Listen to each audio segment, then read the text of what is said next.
मुहम्मद अहमद भाई ये हुण आखिरी सबक पढ़न दे, फिर इन्हां दी दस्तारबंदी होएगी, फिर इंशाअल्लाह मौलाना साहब दा खिताब होगा।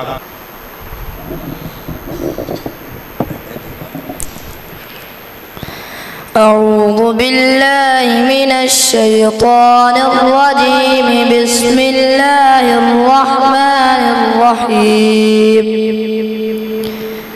صبغة الله ومن أحسن من الله صبغة ونحن له عابدون قل لتحاجوننا في الله وهو ربنا وربكم ولنا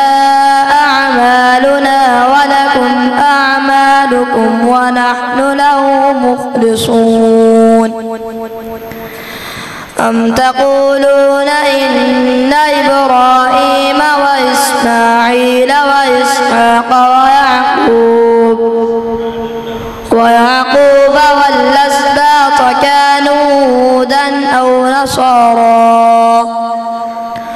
قل أأنتم أعلم أم الله ومن أظلم ممن كتم شهادة عنده من الله وما الله بغافل عما تعملون تلك أمة قد خلت لها ما كسبت ولكم ما كسبتم ولا تسألون عما كانوا يعملون صدق الله العظيم.